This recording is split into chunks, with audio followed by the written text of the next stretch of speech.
Everyone would like to win. In order to win, we'd like to have an advantage, a competitive edge.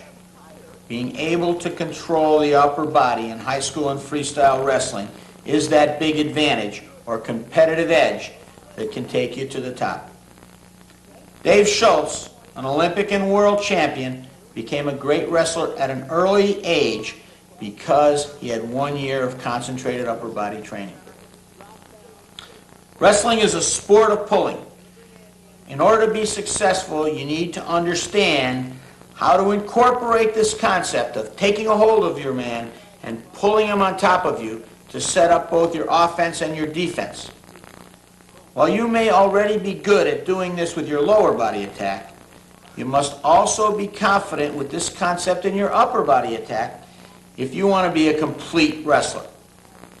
What we will do on this tape is show you how to use the upper body attack to give you an advantage over your opponent.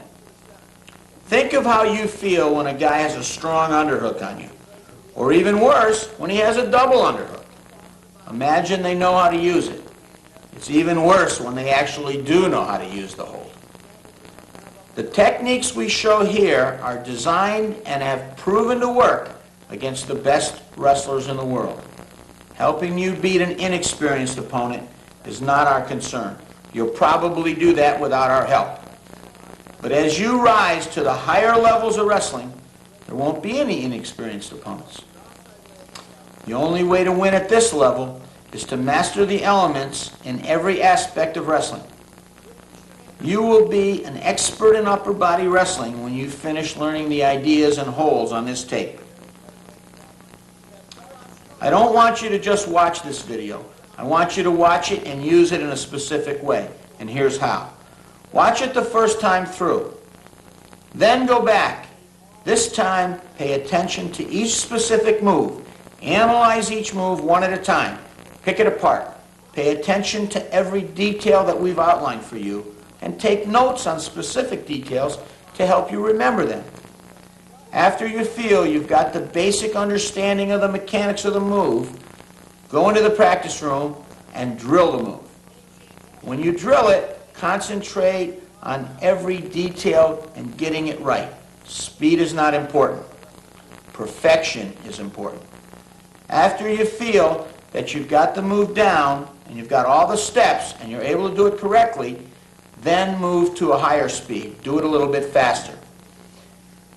That is, bring all the parts of the move together into one quick and correctly executed move. When you've gotten to this point, you can try the technique in live scrimmage. Many of you will get to this point the very first day.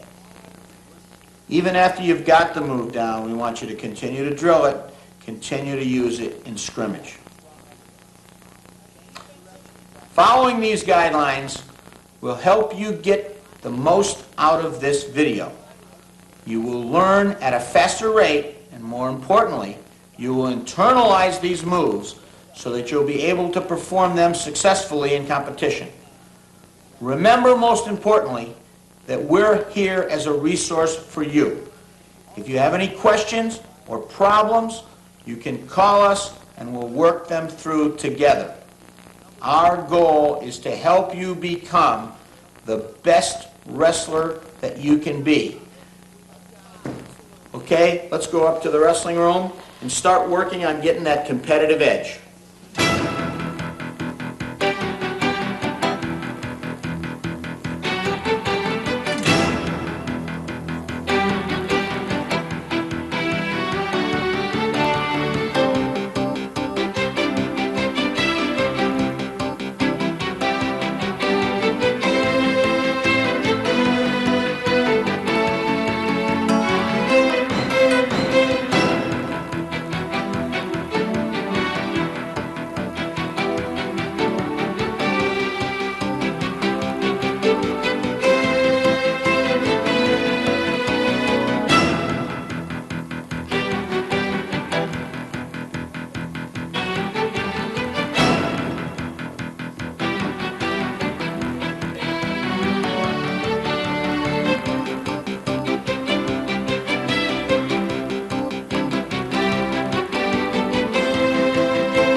One of the things we like about upper body wrestling is that because of the nature of the hold on the upper body, you're taking the man to his back. And that's 5 points in collegiate wrestling and high school wrestling versus 2 points. It's easy for us to see one is 2.5 times as good as the other. We're going to start with pummeling. Bring in Andy. We do a drill with our legs comfortably bent right here. One guy with an underhook on each side. Now we pummel from side to side. As we're going under, what we're trying to do is force his arm out, and then as soon as our arm clears his arm, we don't want to continue pushing through because he'll shoulder throw us. So as soon as we get through, we pull. Wrestling is a sport of pulling and pulling and pulling. Now, if he has a strong underhook here, we can't get inside, we clear our wrist. Put our wrist right on his elbow, we drop our body down, bring our arm out, and come inside and pull. Okay? What we're going to do is a high crotch now. We're going to bring Sean in to work with Andy. Get your strong underhook. You put the top of your head on his shoulder. You're going to throw him over your head and step to the inside. Deep hold, high in the crotch. As you step with your outside leg, you bring your wrists together and you lift them straight up in the air. You slide down to the near leg, and you go around the waist. You now look for the center. Look for the center, carry him back to the center. Swing his arms underneath your arm, put a half Nelson on, take him right to the back and finish. Good move. Now in this situation, we're going to do the same thing, but the guy won't let us change to a double because he's holding our arm in there. Again, top of our head, we fly underneath, lift him straight up. He's not letting us change. We carry him back to the center. We got one of two options. We can either reach through and grab the leg on that side, or if our arm won't move at all, we just take our shoulder away and drop him down. Very nice. Great move. Let's watch some of our other guys do it.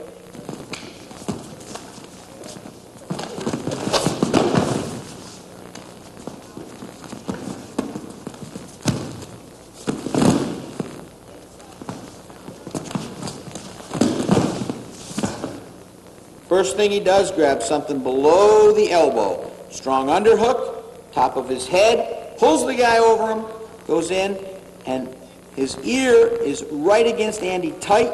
He's got a strong hold on the near leg, he's gathering in that far leg, and he's driving right across his body. Gonna drive across, finish on top, try and hold the guy on his back, finish his hold, and get his takedown. Okay, what we're going to do now is the hip lock. And what we've got here is two of the best hip lock guys in the whole world. So let's see it. Andy's got a strong underhook hold. His lead leg is right in the center. What he's going to do now is do 3 directional changes, an idea that we believe in very strongly, because almost everybody can react to 1 or 2 directional changes. So he takes his strong underhook and he tilts the man up on his leg. Now he changes directions and kind of slides the guy behind him. Then he bends his front knee, he turns his hip all the way under, he pulls that arm deep underneath him, right across his chest, and now when his hand goes up, it goes behind Sean's head and towards the far side. He bends his knees and he throws for distance. He lands flat down with his hips in this position. We like to land in this position because we think there's less chance for a man to be rolled through. The next hold is, interestingly enough, called the reverse Sheldon. Sean does a great hip lock. So frequently people are ready for it. So he starts to throw them on the hip lock and they move to the front. As they move to the front, he drops his head down and crashes the elbow against the man's side and continues and knocks the man down with a double. Let's see that one more time, Sean. Sometimes he does it where he doesn't actually grab the legs. He just gets a kind of a high double and drives the guy right down. so it works either time. Let's try it from another angle. Watch how his head comes tight. Very nice, Sean. The next hold Andy's going to do is a shuck. He's in the over and under position. The man's arm is loose. He's going to force that arm up over his head and twist his arm across the man's back and step behind. Right there. Now he grabs the hip and knocks the guy to the mat. One more time from a different angle.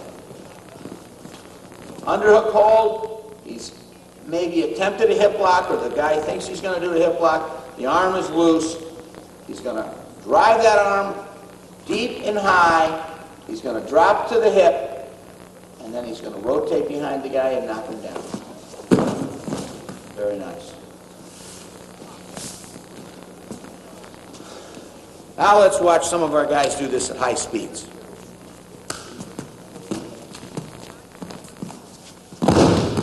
Notice Sean's going to get a real strong underhook here with his hand right behind Isaac's head. Then he's going to grab the elbow. Now he's going to move him around, and he's going to change directions 3 times. First, he's going to drive up with his underhook. Then he's going to drive Isaac behind him.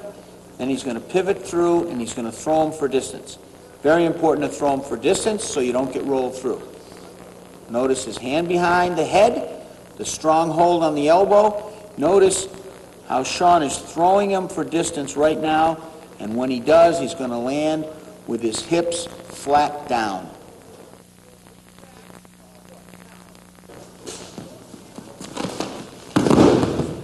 Andrew's going to get a good underhook and control the elbow. He's then going to pull Van behind him, step in the center.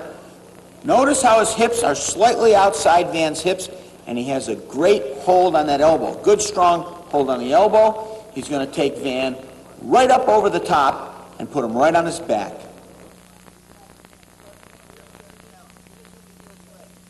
The double duck. The double duck is nothing more than you've got a strong underhook. You start to duck under that underhook, the guy closes down, and you go to the other side. Let's watch Andy do this. Strong underhook. You're lifting out to the outside. You start to duck under, he closes it down, and you duck to the other side. Very nice. Very nice, Andy. Now let's watch Andy do this move. He does it really well. Again, Andrew's going to get a good underhook. Top of his head, right on Van's shoulder. He starts his duck under. Van shuts it off by bringing his elbow in.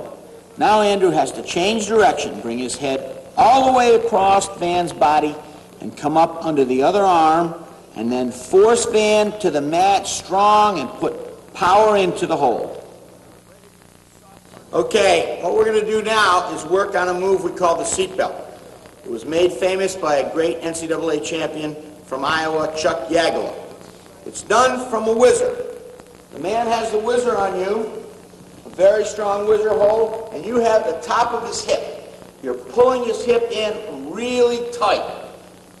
You slide your knee to the front. You come over the top to force his head down. He picks his head up, and you spin on that inside knee and come all the way around. Spin and pancake him right down. Very good, Andy. Now, same situation. Pull his hip in, put your knee to the front. Now you come up, and he doesn't pick his head up, so you take it down under and take him right to the front. Very good. Strong hold. Same situation. You pull the hip in, and it comes in really nicely. Your knee's in the front. You reach across and lock on your own wrist. You pull the guy to the front, diagonally across in front of you. Right there. Very good. Excellent move. Now we're going to watch some of our guys do the seatbelt.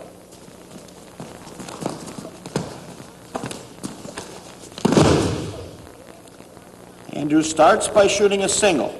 He wants to finish the single, but the man whizzers him up. He grabs that hip. Notice how strong he has that hip. He's very deep with his arm around the waist. He's now going to pull Van right into him, and as Van straightens up and attempts to use his whizzer to free himself, Andrew's going to step right in the center, and he's going to put his hip all the way through. He lifts the man totally with his legs and hips on this one. Lifts him straight up, and his arm around the waist holds him tight to his hip, and then he takes him over with a lot of force and finishes with Van right on his back.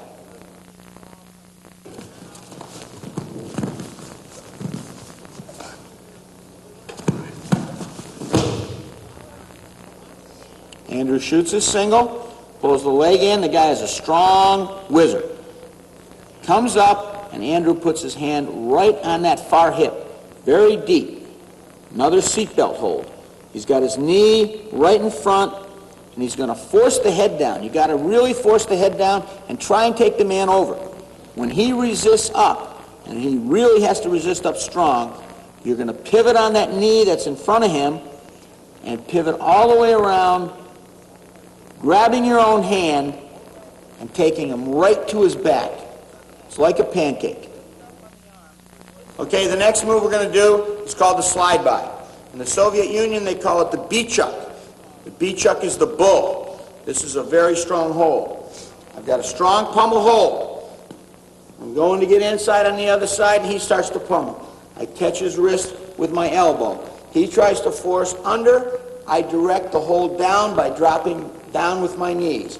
The back of my head comes outside his elbow. I drive across towards my other hand, forming a circle. I step to the outside, and I drive. This is where the bull comes in. Drive and lock. Okay, here we are. We're pummeling. Here, we catch it, drop down, step to the outside, drive across. Let's have Andrew do this with Sean at high speeds.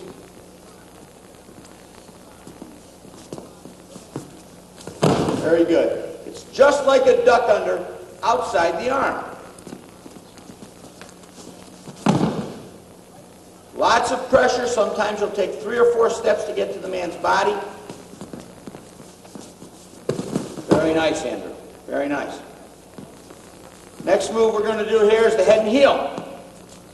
We do this from a strong underhook. We control the top of the shoulder. We move the man either forward or away from our underhook. That's right. Beautiful. All right? You move him forward, away from the underhook. Pull his body down. At the last moment, you reach behind the heel, and you drive him over the heel. Very good. One more time from a different angle. Move him, pull him down. Grab that heel and drive him over. Beautiful. Now we're going to do the foot sweep. Foot sweep can be done from an underhook or an inside control, thumbs to the inside. You pull the man either direction, and as he swings, you put your foot out, and he goes right over your foot. You don't need to kick him. You put your foot out to stop him. You step inside on one side, you rotate him away on the other side, you put your foot out there, and over he goes. Very good. One more time from a different angle. This time from an underhook. You move the man. Move him. Put your foot out. Over he goes. One more time. From arm throw position. Very good. Now let's watch some of our guys do this move at high speeds.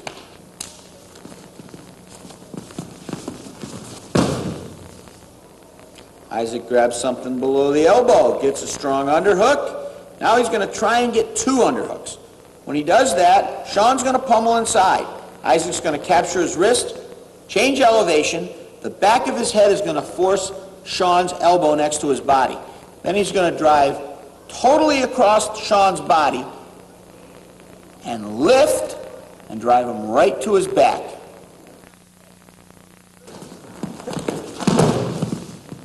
Paul's got inside control, pushing in.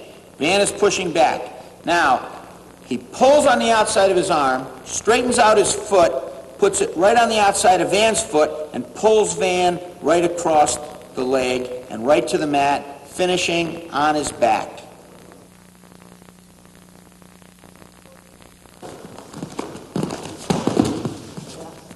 This is a change of direction move. You're going to try and foot sweep one way, the guy steps off. When he does that, he shifts his weight to the other side. Paul is going to alertly understand that that happened. Now he's going to pull Van in the direction that he wants to go, put his foot to the outside, and take him right over his foot and directly to the mat. When he lands on top, he wants to cover the man and be sure that he gets not only the takedown, but his back points. Now we're going to begin a 4-move series from an underhook. This is the first move. In this particular move, Andrew's going to get his strong underhook, control Paul's elbow. What you want to do here is move your hips in next to the man, facing in the same direction that he's facing. Your inside leg is going to lift his thigh right up in the air. You're going to try and pull on his elbow and force him right to his back. Notice that Andrew is pulling on that elbow. He's got his hand right up behind Paul's head, and he's got that leg up in the air. The guy's standing on one foot. Nothing can stop him from going right to the mat. That's the first move in this series. It's the underhook, high inside thigh. The next part of this series comes off of the same situation. What we want to do here is start the move, and he doesn't go over when we lift up on his thigh. So he's standing on one foot. We're going to go behind that foot and trip it. So Andrew comes in here with his hips facing in the same direction as Paul's. Then he's going to kick the thigh up in the air. Paul's not going to go. So what happens is he sees he's standing on that one foot. So he's going to go down and put his foot behind Paul's foot, put his knee in front of Paul's knee, and then cave in Paul's leg by driving straight to the mat. Notice he's pulling on the elbow, he's got his strong underhook, and he's looking straight at the mat. He's going to drive straight across, and down he's going. He's going to finish him right on his back. Now, we're going to attempt the same situation here. Kick up the thigh, trip the leg. That doesn't work. We're going to finish with a hip lock. Kick up the thigh. Strong hold on to the elbow, lift your underhook up. Try and take the man to the mat. He doesn't go. You see he's standing on that one foot. Again, you step inside. You put your foot behind his foot. You try and cave it in. Each of these moves have to be a legitimate attempt. These are not fakes. We're going to do the first one, go to the second one. That doesn't work, go to the third one. Second one didn't work. Andrew's hip comes in, and he takes the man over with a hip lock. Again, notice how he's driving his left arm straight up and pulling Paul's arm under him. He's going to throw for distance and land with Paul on his back. Now, the fourth part of this move, we try all of the other three. They don't work, and we come inside and reach behind the man and grab his ankle. We kick up the thigh. Again, we control. We try and step behind the foot. It doesn't work. And as he lifts his foot up, we reach down with our free hand and pick up his ankle.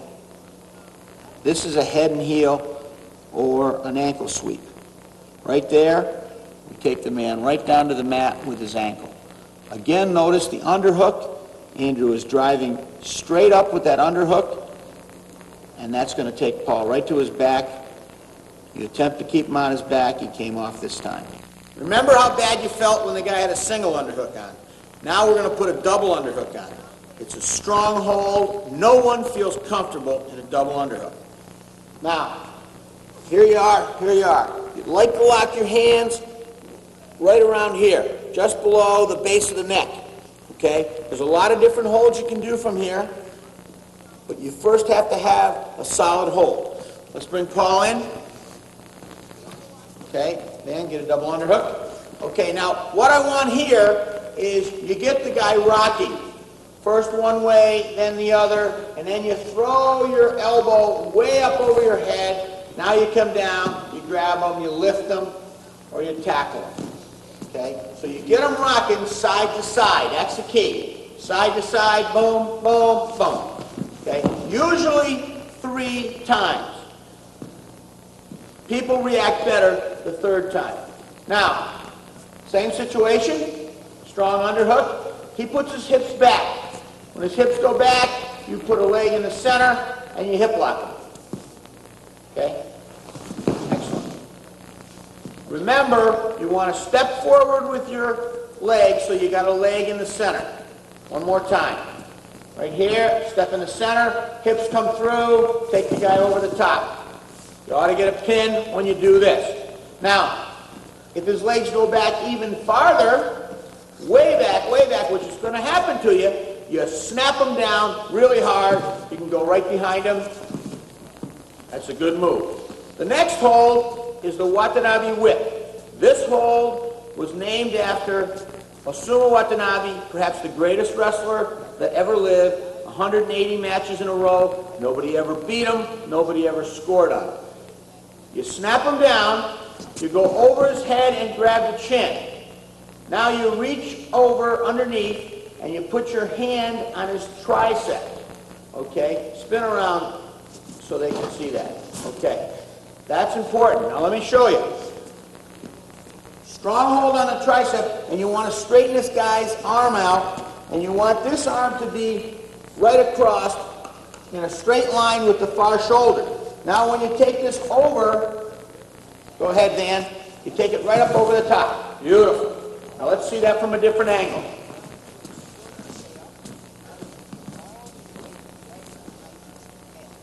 Straighten that arm, keep it nice and straight, and drive it right towards that shoulder. Lots of power. Beautiful. That ought to be a fall. Okay, now what we're going to do is work from an over and under. One underhook right here. You want the shoulder up. You want to put his shoulder up. The way you get it is by driving it up here. Now, you'd like to lock your hands right by that far hip. Right there. Pull it in. Pull it in. Okay, now, this move we call the Burley, after Darrell Burley, NCAA champion from Lehigh, great wrestler. Okay? Lock it here, pull it in. Take your leg and snake it around his foot. See? You kind of hold on and you slide around. Okay? Let's have Paul in here. Strong hold, lock it by the far hip. Lock it a little bit lower, Paul. There you go. Pull it in and you snake that leg around. That's right. You drive it right to the mat, and over he goes. Beautiful. Let's see that one more time from a different angle. This is a great hold, guys. It works against tough guys. Right there. Beautiful. Terrific move. Let's watch some of our guys do this competition. Ready?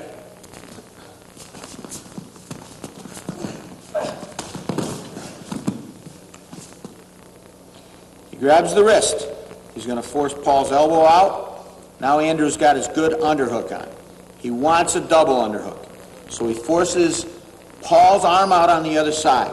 Now he's going to lock his hands right behind Paul's head.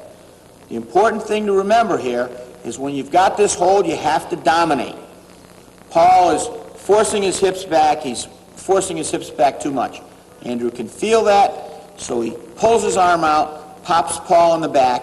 Now he's got to back up so that Paul will come to the mat. When he does that, he's going to get his good front headlock hold on, and now he's going to attack.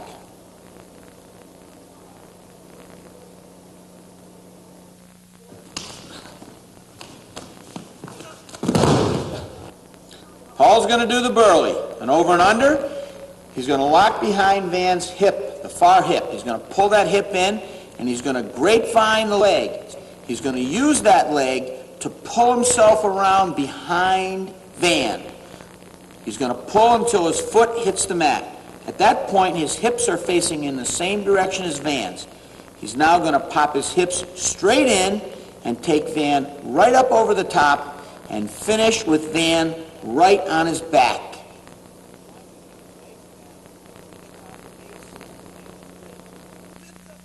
Okay, we saw the Burley, strong hold.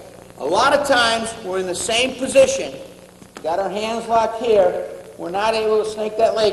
What I'd like to do is get my foot just behind his heel and trip him with my knee. Anytime you give up your leg by grapevining the guy's leg, you could be in trouble. In the Burley, we grapevine it, but we put it down on the ground. Okay, Paul? We're going to pull that hip in. Lock our hands right behind that hip. Pull the hip in, and you see the knee? You see his foot on the ground? That's important. He's now in a solid position.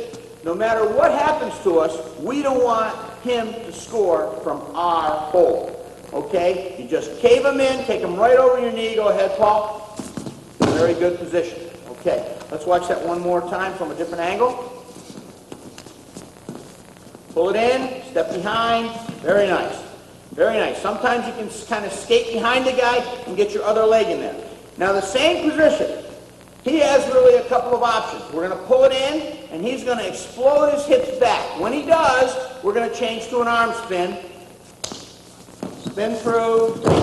Now, okay, good. Now, the other possibility is he pops his hips down and we headlock him. Same situation, we pull him in, he pops his head down, we got a step in the center, and we slap headlock him. Very nice. Great move. Let's watch some of our other guys do it.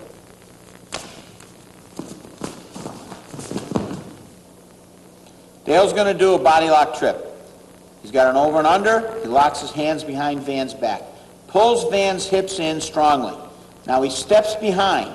Notice that Dale's foot is firmly on the mat, and his knee is behind Van. It's going to be a knee trip. So now what he does is power Van over the top of his thigh. Once Van loses his balance, Dale shifts his hips back and covers Van with Van's back on the mat and Dale's hips facing the mat.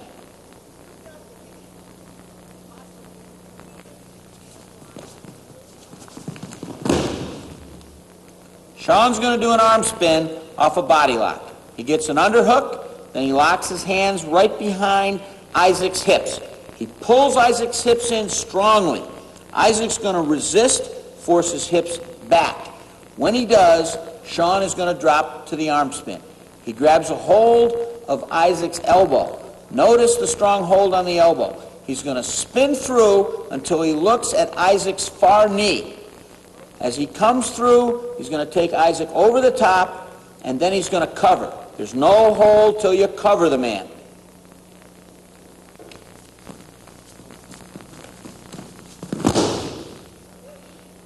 Sean's going to do a body lock, and then as he pulls Isaac in, he's going to change off to a headlock.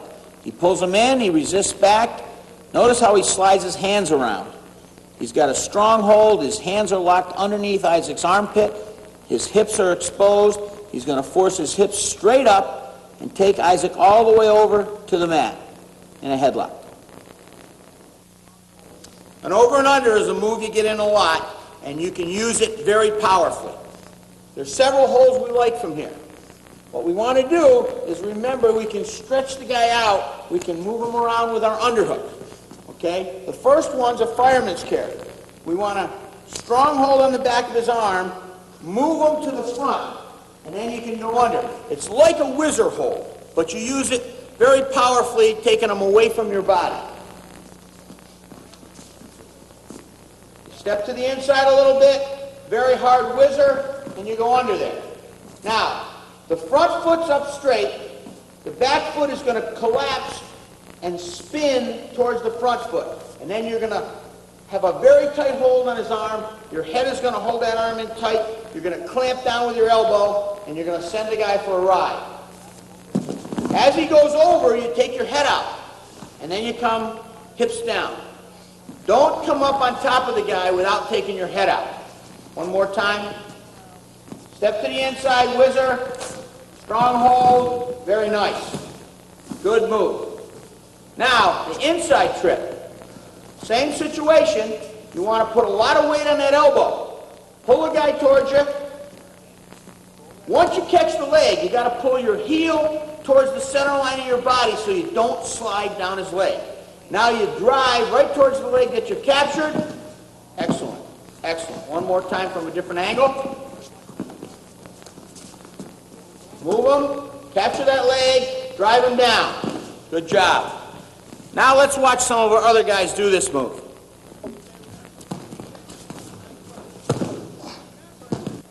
Sean's going to do a body lock trip from an over and under. Strong hold.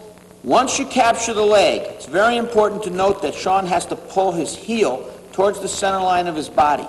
That way he won't slide off the man's leg. Now he puts all the weight on his overhook, drives his head straight in, and pushes the man over the leg that he's captured. Keeps on driving until the man hits the mat. When he lands in that position, he wants to make sure that he covers him and uses his head to keep from going over.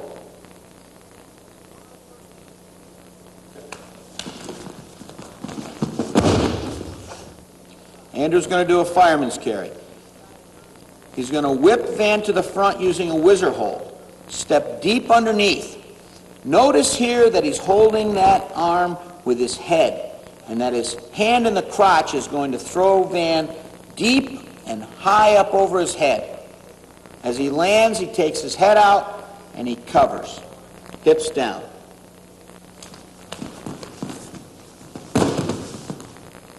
Paul is going to do a strong fireman's carry. Notice the hold he has on the arm. He goes very, very deep underneath Sean. He's holding the arm not only with his hand, but with his elbow and with his head. Now he's going to throw Sean right up over the top. Notice that he's lifting Sean's crotch with his arm and throwing him right up over the top. As he goes to the mat, he's going to take his head out at the earliest possible moment right there, and then cover, keeping his hips down. The next hold we call the cardi. Now most wrestling holds are named after the guy who does the hold. In this particular situation, this hold is named after John Carty, who had it done to him a lot by one of our other good wrestlers, Andy Saris. Now, again, you're in an over and under position, and a lot of people do a move called the lateral drop, where you throw the guy to the side. The danger about the lateral drop is the guy runs over on top of you and covers you, okay? Now, in this move, because we step on the foot, we step in, we step on the foot, we now pull the guy on top of us and then take him to the side. He can't run over and cover us because his foot is anchored, okay? Paul, come on out here. Okay. Now, you step on the guy's foot, right across his foot, you pull him right up on top of you, and then you take him to the side. Good. One more time, different angle. Strong hold, step on the foot, pull him on top of you, take him to the side. Beautiful. I love it. Let's watch Andy Saris do this move. Here we go with the cardi. From an over and under, Andrew's going to push in, get Paul pushing back. He's now going to step up and put his foot directly across Paul's foot. He's going to force Paul's foot into the mat and then take Paul across his body and directly to his back. Andrew's now going to land flat down and cover. The next move is the Saris series. Andy Saris loves the over and under position. A lot of times he would take the guy down with a single. The guy would get away. He'd get back up, get in the over and under position, get a hold of the single. The guy throws his leg back, and then he does it. Okay? So here you are. You're in this position. You've already done a single. Now you drop down and get the leg. He throws his legs back. You come up to this position, step right here, lift that arm up. Remember to lift the arm. It's a very important part of this move. Paul? All right, Paul's going to first do a single leg. He's in an over and under, a single leg, knock the guy down, good job. He gets away, same situation, now you reach down, grab that leg, he goes back. Remember to lift the overhook arm up. That creates the space for your hips to come through. One more time from a different angle. Beautiful. Nice job. Now let's watch Andy Saris do the Andy Saris move.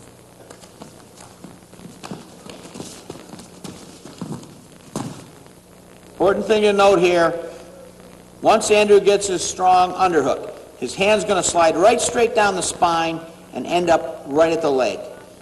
He's going to get the outside over the inside on the grip. His head is going to be deep against Paul's chest. He's now going to step back and go in a circular motion and run the pipe. Pull Paul down to the mat. Notice outside over inside. He's continuing to pull backwards. Once Paul goes to the mat, he's going to go straight up and cover and finish his takedown on top.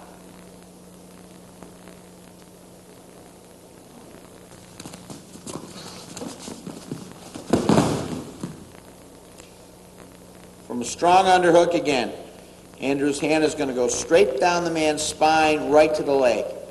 As soon as the man thrusts his leg back, Andrew's going to step inside for the hip lock. Important thing to remember is it's not a fake. You're trying to get that leg. He throws it back. You step to the center. See the foot in the center?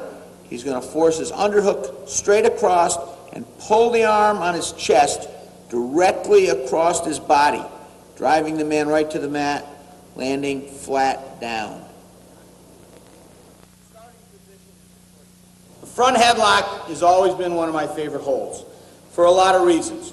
Not the least of which is that if you put it on the guy and you put it on him right, the next time he's thinking about shooting, he's going to have that little voice in the back of his mind saying, I don't know if I want to get under that guy, because this hold is that tough. Now, what I want here is I want your armpit right over the top of the crown of his head, and then I want his face turned sideways like this, okay?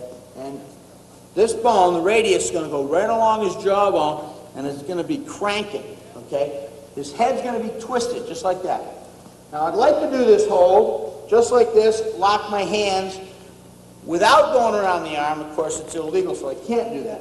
So what I do is, I come right in through here, where his armpit is, and I lock that hold up. It's so darn tough, it's the same as if the arm wasn't there.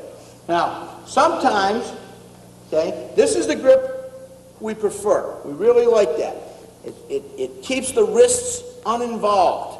You got a lot of power pulling that chin up. Sometimes you want to pull that arm up next to his head. You might want to use this grip, okay? So you've got the guy cranked. You're going to pull the arm up. You're going to lock it.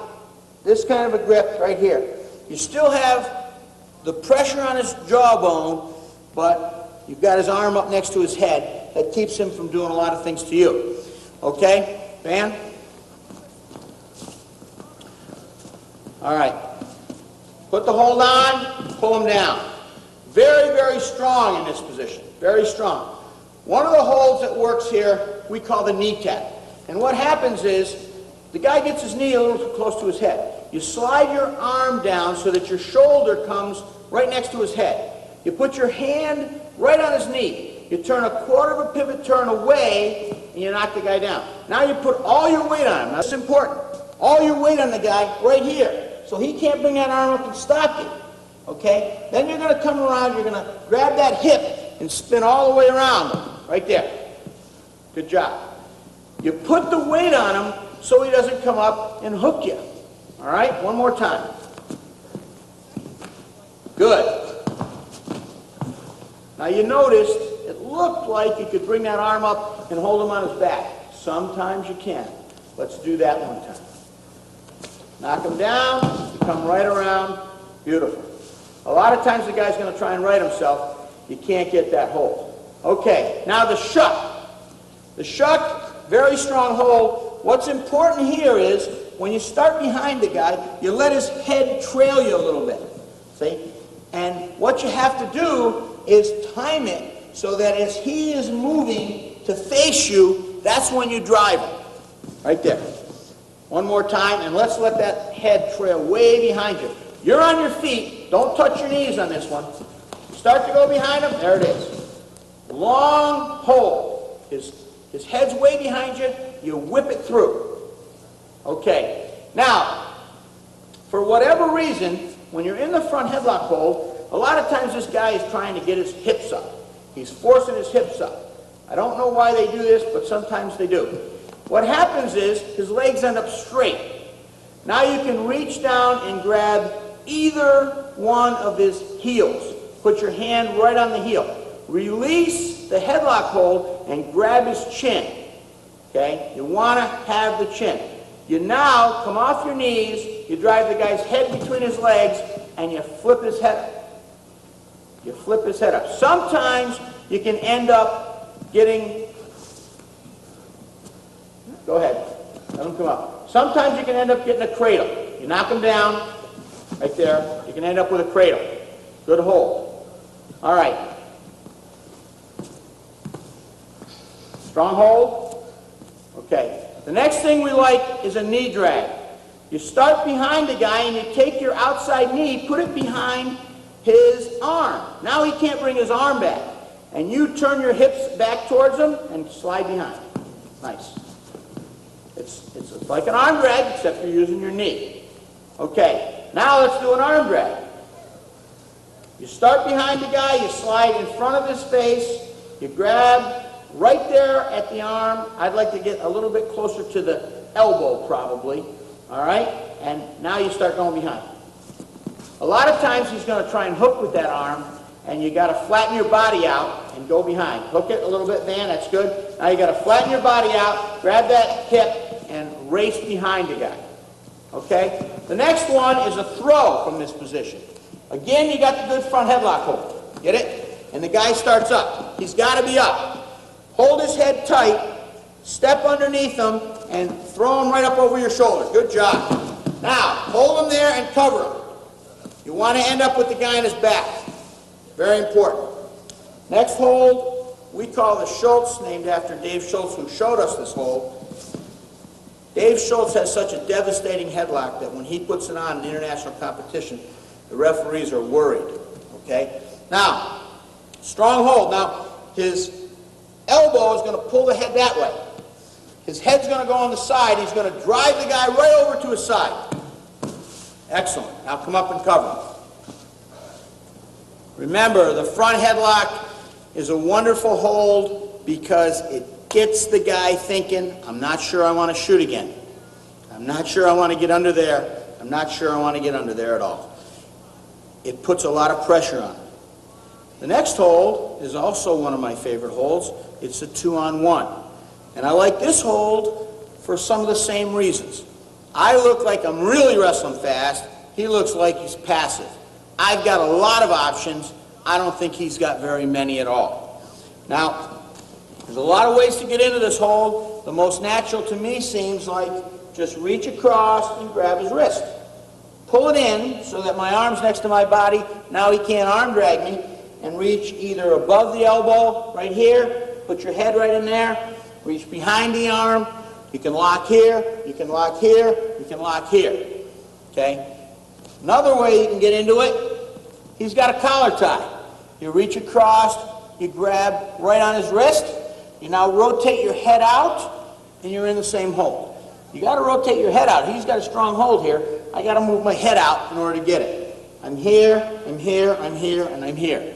They're all the same kind of hold. Okay? So, reach up, grab the wrist. Rotate your head out. There it is. Here, here, here. All right. Now, you can move the guy around a lot with this hold. Here I am. I can move him. I can pull him. I can knock him down. I can push him backwards. I can knock him down to here. I can arm drag. All right? Come on in, Van. Okay?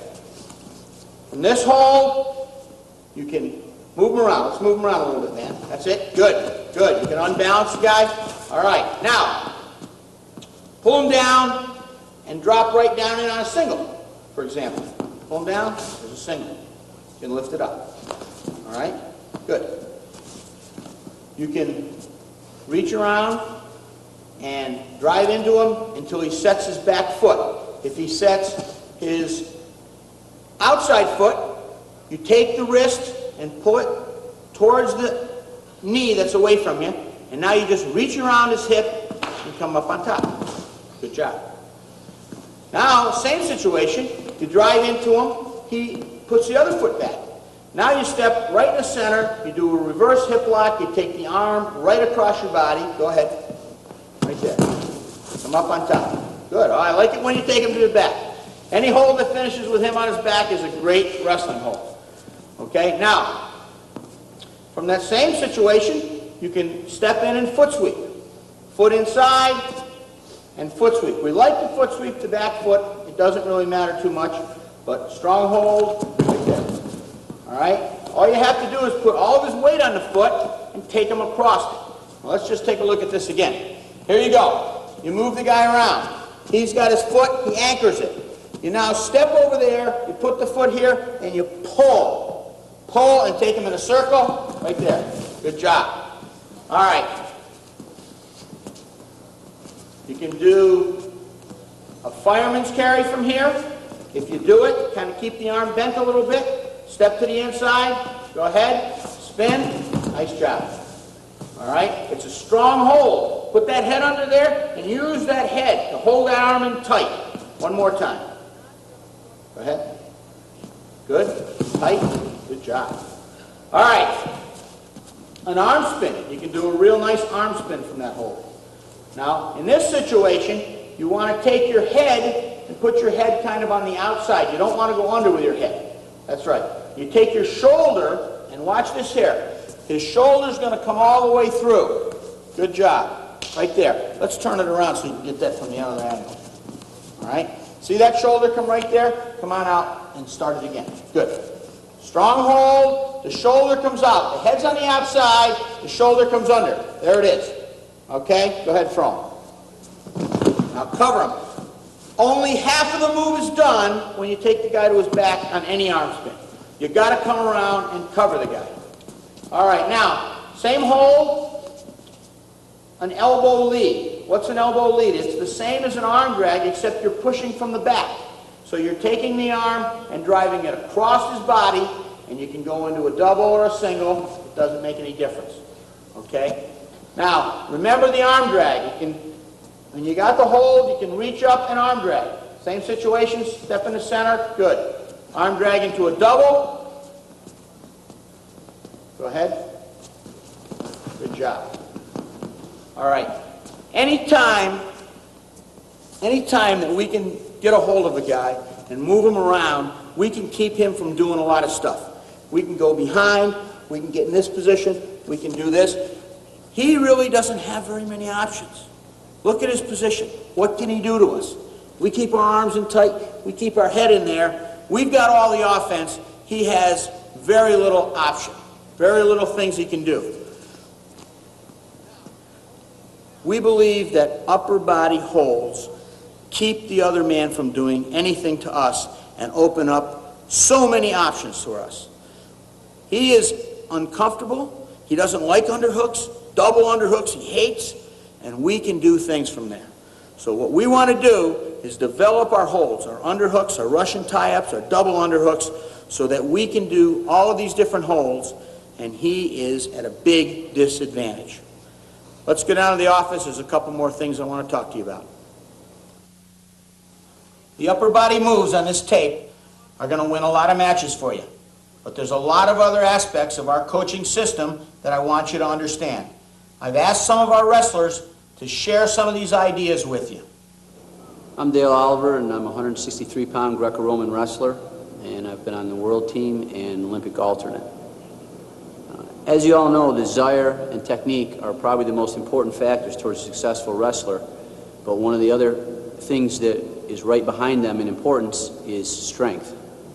Oftentimes, strength gets neglected in our training programs because we don't want to take the time to do it, or it's too much work, or we're too worried about getting our technique down, and we kind of let the strength training go to the wayside.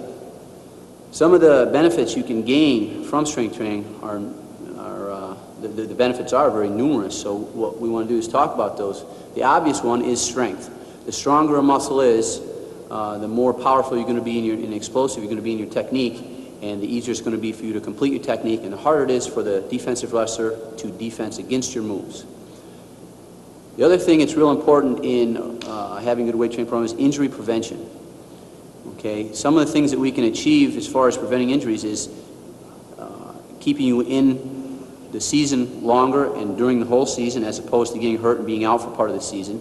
And some of the ways that weight training does that is by strengthening muscle tissue. Okay, when you strengthen muscle tissue, you make it less susceptible to tearing and bruising and damage that's going to have you sit out for a while. The other thing you're going to strengthen is your tendons. Your tendons are the fibrous tissue that connects muscle to bone and what helps you move your skeletal structure around in the different positions you want. Tendon tears take you out of action for quite a long time, so strengthening those tendons is a very important factor in keeping healthy throughout the whole season. There's another thing that a sheath of tissue called connective tissue that surrounds the muscle, and that's called, as I said, connective tissue, and you strengthen that also when you do a strength training program, thus keeping the muscles more intact and helping them become stronger. Another thing that we benefit from a good strength training program is it makes the joints much tighter and supports them better. Your joints are where the two bones meet together, such as on your knee or in your elbow or on your ankle. And a good strength training program and strong muscles will keep the joints supported better in that it's all tighter. And I can give you an analogy for that. Let's say you have 10 pencils here in your hand. You put them all together in a bunch, and you put a very big, not very strong rubber band around it. They'll stay together, but they'll kind of flop around and be loose. Well, if you take 3 or 4 small, tight rubber bands, you put it around that, that's going to make that stack of pencils be real tight and held together and be supported better. Well, that's what strengthening the muscle tissue does for the joint. It holds the joint together much tighter and allows them to work more efficiently with less chance of injury. Okay, the other thing that we don't often think about as far as preventing injury with a strength training program is it strengthens the bone tissue. Okay, the bones become more porous as we get older, and if we have a comprehensive strength training program, that's going to strengthen and keep the density in the bone structure, thus giving you less chance for breaking a bone. One of the other factors besides strength and injury prevention that you're going to get as a benefit from a strength training program is a lot of times wrestlers don't lift because they're afraid to they want to lose too much weight, and they're afraid that lifting is going to keep them from getting down to the weight class they want. Oftentimes, especially high school wrestlers in specific, lose too much weight to get down to a lower weight class because they don't feel they're strong enough to wrestle the fellows up around where they naturally weigh. A strength training program will help you stay stronger at the weight you are and at lower weight classes. Whenever you lose weight, you're going to lose fat tissue, sure. All right? But the other thing that you lose, no matter what you do, is muscle mass. Now, how can we minimize the muscle mass loss? Well, a good comprehensive strength training program is going to help you get much less loss of muscle mass even when you're cutting down in weight. So if you keep strength training throughout the season, you're going to lose less muscle mass as you go down in your weight class, and that will make you stronger and a more efficient and powerful wrestler. The other things that wrestlers don't often think about is there is this option available to them. You can lift real heavy during the off season and bulk yourself up, maybe weigh a little bit more, and go up to a next weight class. We often think of wrestlers, as far as making weight, going down all the time. Well, what about this possibility? Strengthen yourself, get very powerful, very strong, be competitive at a bigger weight. The other thing is you can stay closer to your natural weight if you have a good strength training program. You can either cut less weight, go down just a few pounds from your natural weight, or maybe go up a few pounds, and with a good strength training program, that's going to keep you stronger even if you are cutting down a little bit. And the closer you are to your natural weight, then the more energetic and more powerful you're going to be in your wrestling, thus making you a more dynamic wrestler. What I want to talk to you about is a way to train that will minimize your time spent in the gym but give you optimal results. And that is what you do is an overall body workout. That means I work all the body parts that I feel like are important to my wrestling program, my legs, my hips, my chest, my arms, my back, all at once in one workout. We'll work out 3 times a week during the off season and push ourselves very hard, and then we'll work 2 times a week during the season, because during the season there are more demands and stresses put upon the body, and you need more recovery time and less energy put into a weight training program, more energy spent on technique and working hard at being a better wrestler. Okay. Here are some principles to use when doing your lifting program. You're going to do 1 set of your exercise, for instance, your bicep curls, biceps and muscles in your upper arm. You're going to do 1 set, you're going to do to 100% intensity to failure, and failure should occur between 8 and 12 repetitions, and those repetitions will be done to a 2 and a 4 count. Now, what do I mean by all that? Simply this. One set, and you're going to work as hard as you possibly can on that set so that you can't lift the weight up anymore between 8 and 12 repetitions, or you can't do it without cheating on your form. Okay? For instance, go all the way down, lift the weight up, and come back. When maybe I get to my 10th or 11th repetition, I can't get the weight up anymore. That's either failure, or if I have to cheat and do the form incorrectly, we would consider that failure also. So you want to reach failure between 8 and 12 repetitions. If you have less than 8 repetitions, we feel that you aren't working the muscle long enough to be an efficient strength builder, and the weight is too heavy for you. If you're working 12 or more, you're getting more than 12 repetitions in, then we feel that that is too light a weight for you, and you need to add weight so you can get a more efficient overload on the muscle tissue so it can get strength gains after you've recovered. Okay? The 2 and the 4 count is simply this. Exercises in weightlifting are termed in 2 categories, positive and negative actions of each movement. Positive is when you're moving the weight from where you start the exercise up in the air, and negative is when you let it back down to where you started. Okay, that could be pulling here with this, it could be a pushing motion depending on the exercise you're doing. So we want to do everything with a smooth 2 and 4 count. We want to get full extension on all the movements. For instance, with my arm, if I do a curl like this, I'm not getting the full range of motion of my bicep. Bicep goes from here all the way up here and down. So I would start here with a full extension, come up to a 2-second count, 1001, 1002, go back down slowly and smoothly, 2, 3, 4, a nice smooth change of direction here, not a jerk. Don't come down and then jerk the weight up. Everything's smooth and concise, precise movements. Change direction up, 1001, 1002, down, 2, 3, 4. Okay, stick to perfect form every repetition, every set, every day you work out for the rest of your life. It's very important. If you're going to spend the time and energy to do a good weight training program, make sure that you have perfect form for 2 basic reasons. Get the optimal benefits out of your weight training. Why go in there and do it halfway and only get half the results when you can do it with perfect form and get more of the results? Secondly, it's safer and better for you, less chance of tearing tissue or damaging anything. Some of the specific exercises we can talk about in this program, I'll start with right now, and the first one is the biceps curl. The biceps curl is going to work your biceps, as I was showing you earlier, of the upper arm. It's great for all your pulling motions. Wrestling is the sport of pulling, grabbing a single leg, snapping the head down, squeezing on the lock on the cradle, all the different motions for pulling. And we can start over here by using, this is your typical curl bar here you see at a gym. A lot of research has been done stating that a regular straight bar is better for you because it works more the muscle mass of the bicep. So therefore, I don't advocate using these side grips here. If you have a curl bar, use the middle grip here so your arms are basically straight. Your palms are facing up. You work more of the muscle mass that way. Keep your arms tight to your side and keep your upper arm from moving back and forth. And I'll show you what I mean about that in a second. We'll start with a full extension on the arm. We're going to raise the weight up, starting slowly and smoothly, then getting a little faster to a 2-second count. Up, 1001, 1002, down, 2, 3, 4. Smooth change of direction, back up, 1001, 1002, etc., etc. Always have that smooth change of direction, no jerky motion. Now, as far as my upper arms are going, help you with your form, I'll show you. Keep your arms, upper arm glued to your side, so you're not doing this motion. See how my upper arm goes back and forth as I'm doing it? We don't want that. You want to keep it here. It isolates the bicep more, and you're getting more work on the muscle you're actually trying to work here. Up, 1001, 1002, down, 2, 3, 4, full extension, up, 1001, 1002, etc. If you can't do it with perfect form, you've got too much weight on there, and you may hurt yourself, and you're not going to get the good benefits you need out of doing that. Okay, another exercise we can do, which works your trapezius, or your triceps, the muscles of the back of your arm here, good for all your pushing motions, pushing away from the man, setups, all the different things you're going to use for pushing. Work triceps, and we'll do a triceps extension. And we can do this standing or seated.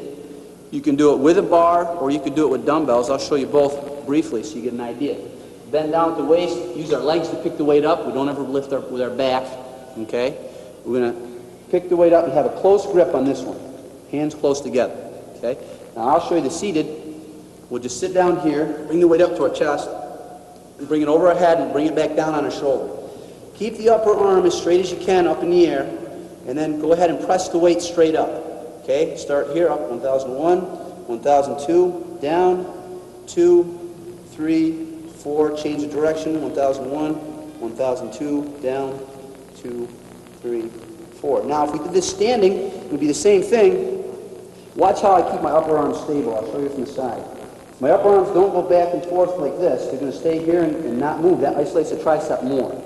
1001, 1002, down, 2, 3, 4, up, 1001, 1002, down, 2, 3, 4. And keep your elbows in as tight as you can. Out here, you're not isolating the tricep as much. Okay, another exercise we can do, and I'll use the straight bar to demonstrate this.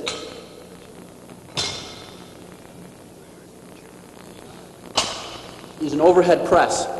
Okay, this works the muscles of your shoulder, your deltoids, and we can do these standing or seated also. Your grip is going to be a little bit wider than your shoulders. Nice overhand grip, and you bring the weight up to your chest here first. Press it up over and come down and rest it on your shoulders. Okay. When you do it standing, you just stand here with a good base, good wide feet, so you don't lose your balance. Press the weight up straight over your head. 1001. 1002, down, 2, 3, 4, full extension up, 1001, 1002, down, 2, 3, 4. Obviously, it's the same thing seated. Keep your legs a little bit wider so you have a good base, you don't tip sideways, and up, 1001, 1002, back straight, not leaning forward or backward, not arching my back, down, 2, 3, 4, nice change of direction, up, so on and so forth. Okay, one other exercise to talk about, a couple other ones to talk about today, what we call lat rows. Okay, your latissimus dorsi are the muscles that come under here. You see a nice well-built man, Arnold Schwarzenegger or something, got a nice V to him. That's your latissimus dorsi here, often called your lats. Okay, with this lat row, there's a couple different techniques to keep in mind. You're going to bend over and do this one. You're going to grab the bar with an overhand grip, both hands, about shoulder width apart. Feet wide, toes pointed out so you don't lose your balance. You're going to bend slightly at the knees. It's important to do that so you take the stress off your lower back. Okay? Head up, looking forward. Grab the bar, and you're going to bring it in like a rowing motion. You're going to pull it up straight, here. Now we like to take it and go to a full extension here and pull it down towards our waist, here. Hold for a second, down, 2, 3, 4. Full extension, change direction, 1, 2, so on and so forth. Let me change direction. Show you that again. Notice how my back stays straight. I use full extension down and up, and I have a slight bend in my knees so that I don't put any extra stress on my lower back. Shoulder width apart, feet good and wide, head up, 1001, 1002, hold, down, 2, 3, 4, change the direction, up 1001, 1002, down, 2, 3, 4. Okay, and we'll do one more exercise to work your trapezius. Muscle of your upper back here, goes right up through into your neck. Obviously, neck muscles are very important to have strong ones for wrestling. Call these shoulder raises. Hands about shoulder width apart. Bend down at the knees and the waist so you pick it up, don't hurt your back. Pick it up. And all we're going to do is do like a shoulder shrug. We're going to take our shoulders, bring them up as high towards our ears as we can possibly get. Up. Hold for a second. Down. 2, 3, 4. Up. 1001, 1002. Down. 2, 3, 4. The thing to note on this is a good straight posture so you're not leaning over, and that you don't have a long range of motion. It's a short distance between here and all the way up. So do it slow and precise. You have a tendency to want to do these real fast like this, and there's really not much of a need to roll your shoulders around. Keep them straight up. Up, hold, down, 2, 3, 4. When we put the weight back down, we just bend our knees and the waist so we safely put it back down. Now we have some specific exercises using the principles that we talked about before, and you can incorporate those, start incorporating those into your weight training program. One of the things you want to think about always when you're training is to have a training partner with you for two separate reasons. One is the safety factor. You want to make sure there's a training partner there to spot you in case of you dropping the weight or you getting tired and can't hold it, you get a cramp or something. He will be there to help take the weight off of you if there's a problem, or to help you let the weight back down the ground safely. Secondly, and real importantly, is it's very difficult for anybody to train at 100% intensity every repetition, every set, every time you go to the gym to lift every day. Nobody can do that at 100% intensity every time. But we can get it as close to that as we can by having a training partner there to help you push yourself. He'll be there making you that extra rep, making sure you don't cheat on your form. Because you'll always try to cheat, your body will always do things the most efficient way. So you have to isolate your form, keep those elbows to the side. Don't let them come forward, so on and so forth. Your training partner can do that for you, and you can turn around and spot him safely and push him to 100% efficiency in his workout. One of the most overall beneficial exercises for your body is what we call a squat. All right? The squat works the muscles of your gluteus maximus, your butt, your quadriceps in the front of the thigh, and the hamstrings in the back of the thigh. It's a very all-inclusive exercise and builds power and strength. Okay.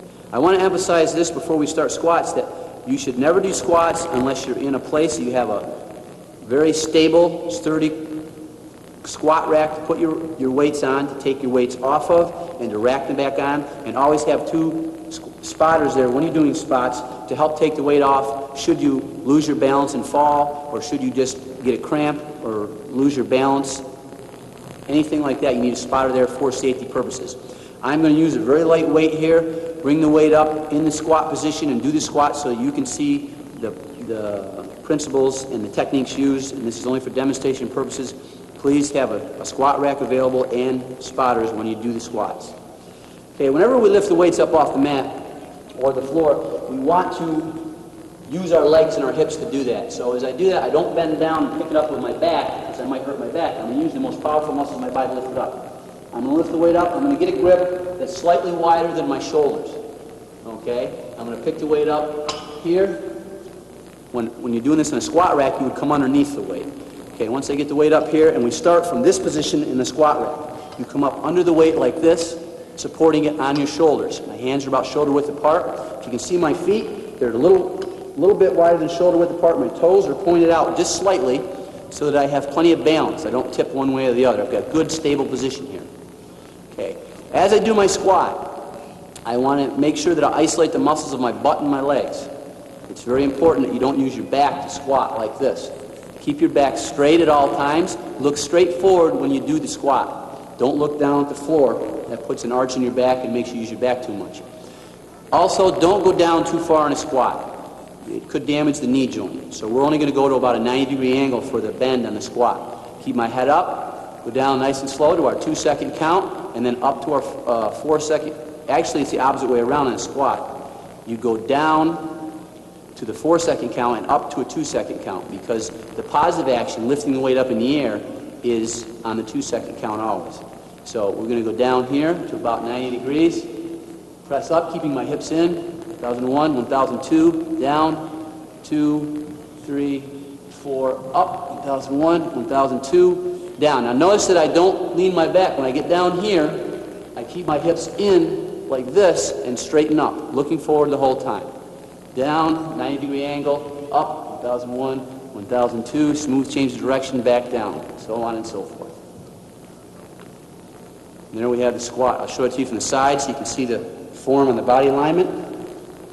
Feet shoulder width apart, head up, down, up, 1, 2, change of direction, down, 2, 3, 4, hips in, up, 1001, 1002. There we have a squat. And you can rack the weight, have your partners help you if you need. Okay, next exercise I'm going to talk about, it's called a deadlift. Works the muscles of the upper part of your rear end, your butt, gluteus maximus, and also your lower back. Very important in wrestling because you do a lot of lifting and bending over. It's called a deadlift. Deadlift, we're going to use an over-under lift. My hands are going to be one over here, one under here, about shoulder width apart. When we do this, we want to keep a slight bend in our knees so that we don't put too much stress on the lower back. Okay? We're going to bend down, feet shoulder width apart, toes out. Grab the bar about shoulder width apart. Start from about this position. We're going to lift the weight up, keeping our back straight the whole time, and going right up into a straight position. Here, up, there, down, 2, 3, let the weight barely touch, up, 1001, 1002, down, 2, 3, 4, up. See how I keep my head looking forward the whole time. There we go. Okay, that's a deadlift. Works the muscles of your lower back. Very important for your power gains in your strength training program. Another exercise that's a very powerful, explosive weightlifting exercise and correlates real good to wrestling is called a clean. Cleans are one of the only exercises you won't do in this program to a 2 or 4 count. We want an explosion on this exercise. Okay, it incorporates most of the muscle groups in the body and gives you stability and balance with that explosive, powerful reaction that you do in an actual wrestling move. Okay, we're going to grab the hand with an overhand, the bar with an overhand grip. We're going to bend down. We're going to pick the bar up. We're going to bring it up to our chest, and as we bring it up, we get about up to chest level. We're going to flip our wrist under here, and we're going to lower my body so I can get underneath the weight and then stand up with it. And it looks like this. Shoulder width apart, keep my head looking forward as much as possible, and I'm going to go all at once. Here, straighten up with it, back down, don't dilly-dally around from top to bottom. Up, here, down, up, down. Okay, those are cleans. The other exercise I want to talk about is abdominal crunches. Very important for strengthening the area around your rib cage and your abdominal muscles here in your stomach. Okay, they help give you good balance and support. Let me move this bar out of the way. With an abdominal crunch, it's a little bit different than what you're going to see in a normal sit-up. So I'm going to show you from the side so you get a good look at it here. Get your feet flat on the floor and lay down. Once you lay down flat, scoot your butt up as close to your heels as you can.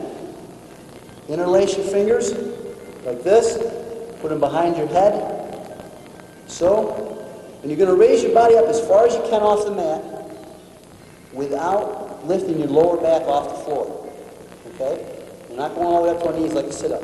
So we start here, get the head up and go up, 1001, 1002, hold, down, 2, 3, 4, up, 1001, 1002, hold, down, 2, so my shoulder blades just touch here, then I crunch back up. Hold, 2, 3, 4. Okay, slow and concise movement just like that, like you did with the other exercises, but it's just an abdominal crunch as opposed to your regular sit-up.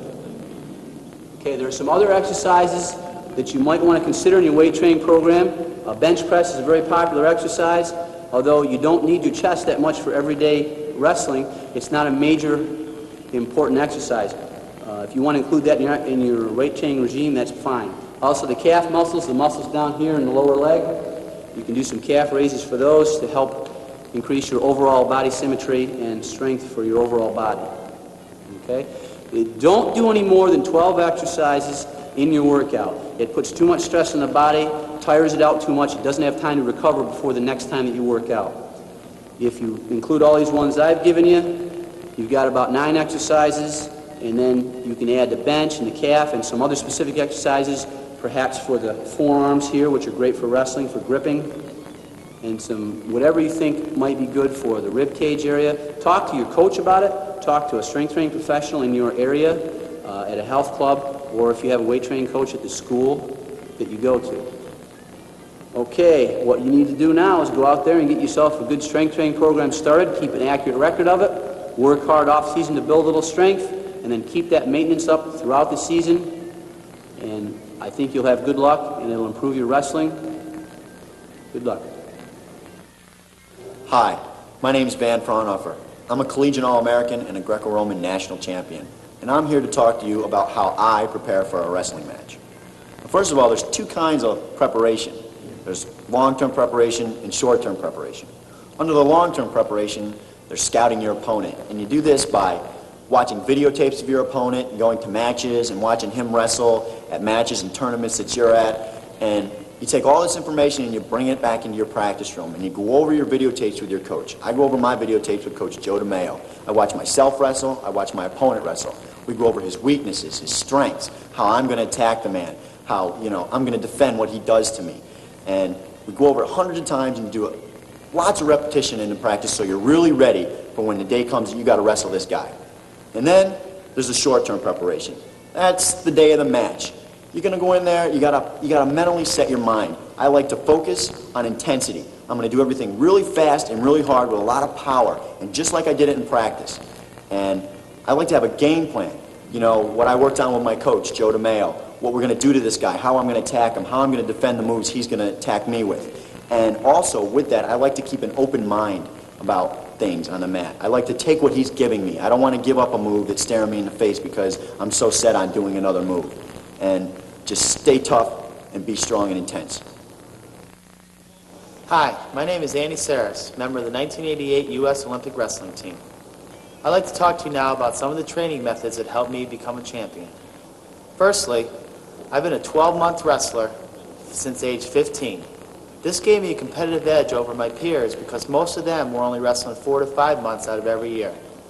I've also wrestled over 2,000 competitive matches in my life.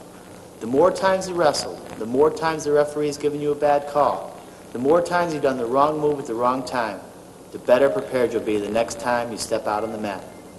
Becoming a champion takes desire. You have to want it. When your friends are hanging out having a good time, you have to want to be in the gym. Purchasing this tape, you've shown the commitment to excellence. The more tough competitions you're in, the more tough practices you go to, the quicker you'll become a champion. Remember, with upper body holds, the man with his hips higher than his opponent loses. And in situations where both wrestlers have the same hold, he who throws first throws best. Mostly, he who throws first throws only. The other man does not get a chance to throw you if you throw him first.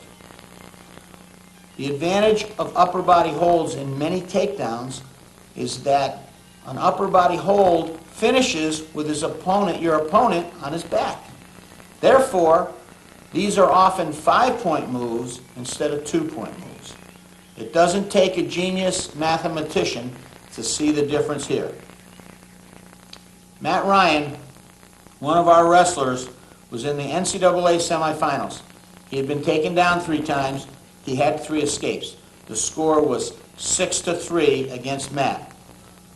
20 seconds left, he secured a very strong upper body hold, and with 15 seconds left, threw the man on his back. He picked up 5 points, and he won the match. We believe in the power of upper body wrestling to defeat a more experienced wrestler. As you learn these holds and techniques, make certain to do them in practice right away. You don't need to spend days and weeks learning the technique, studying the technique, drilling the technique before you do it in scrimmage. Make sure you get it down and then do it as soon as possible. Faster learners learn by putting new information to work right away. Dave Schultz, a freestyle Olympic and world champion who wrestled for us for a number of years, would learn a technique and the very same day go out and try it in scrimmage. We think he learned faster by doing this. So learn these holds. They will work for you. All of the techniques and philosophies that are on this video go hand in hand. Our philosophies are modeled after the mindset of some of the most successful people in their fields. And we've tapped into the forces that help them reach their success, and we're relaying them to you to help you reach your success. Remember that we are here for you. Any questions or problems or comments that you have can be discussed and worked through, but only if you'll take the time to call us with your concerns. Good luck with all your wrestling endeavors. We hope you stay in touch, and we're looking forward to seeing you on video.